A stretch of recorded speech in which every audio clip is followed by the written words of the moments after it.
Today we will study about the cereals which belongs to family Gramineae. It is also known as Poaceae, characterized by the fruit caryopsis, in which the wall of the seed become fused with the ovary wall to form the husk. It is commonly known as grain. Cereals can be grown in the diverse climatic condition and contain a high nutrient content of carbohydrate, protein, oils, and vitamins. Depending upon the size of the grain, cereals may be grouped into major cereal and minor cereal. Major cereal include wheat, rice, and maize, whereas minor cereal include oat, barley, rice, sorghum, and millets.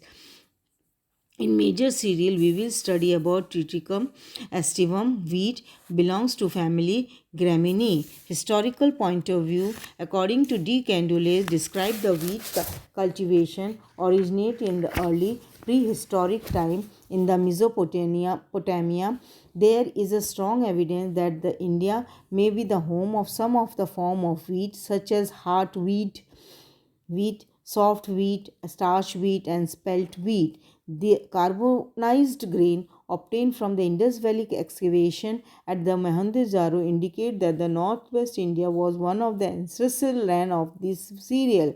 The earliest known wheat was perhaps the emmer wheat with a flinty seed, known as hard wheat, and it was in about 15,000 BC that the common soft wheat of today, Triticum vulgaris, had its birth. Morphological character: the genus Triticum is an annual grass attaining a height of 2 to 5 feet and producing branch known as the tiller. At the end of the vegetative season, inflorescences are produced, which are known as shooting of the ear or bolting. Each inflorescence is represented by a spike made up of 15 to 20 spikelets arranged alternatively on the rachis. Each spikelet may bear one to several florets attached to a central stalk, the rachilla, and covered by a pair of glume at the base. The one-seeded dry fruit is known as caryopsis, in which seed coat remain fused with the periphery. The seed, known as the grain, possesses an embryo, starchy endosperm, and a nitrogenous aleurone layer enclosed within the husk. Climate and the soil. Wheat is grown in different conditions such as irrigated and rain-fed in temperate and warm regions.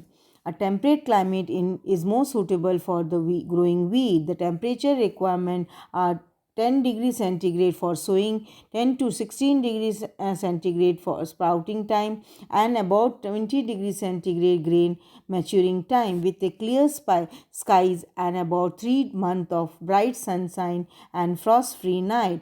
An annual rainfall of about 35 centimeter to 60 centimeter is more suitable for the growth of wheat. A wide range of soil type can support wheat cultivation. However, the best yield of the crop may be obtained in the heavy loam, such as silt and sandy loam.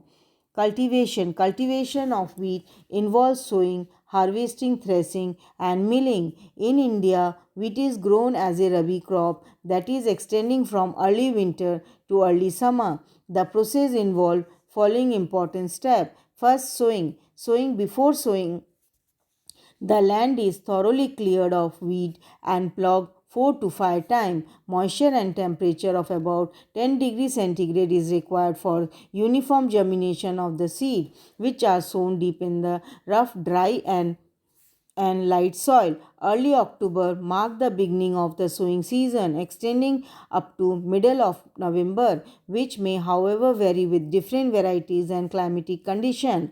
Second point is the harvesting. The cutting of the standing crop and collection of the ear is known as harvesting.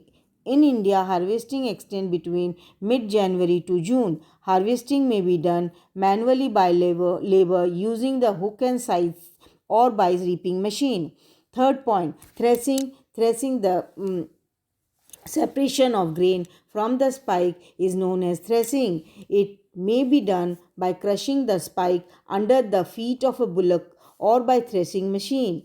In most countries, including India, combined harvesters have been introduced which harvest clean, thresh, winnow, and sift the grain, which now need to be packed and stored in a well ventilated structure. Fourth point, milling. The crushing of the grain to yield white powder like flour is known as milling. In olden time, wheat was crushed between two stones, commonly known as chakki, in which the entire grain was crushed. Nowadays, electrically operated milling machines are used which operate on the same principle, and the fine ground flour is separated from the bran, packed in a bag and marketed. Chemical constituent, the nutrient value and the chemical constituent of wheat varies depending upon the variety. However, the average percentage of chemical constituent is starch 68%, albinoid 13%, oil 1.2, water 12.5, fiber 2.7, and ash 1.7. Ash contain mineral nutrients, especially potassium and phosphoric acid, and vitamin B and vitamin E. Thank you.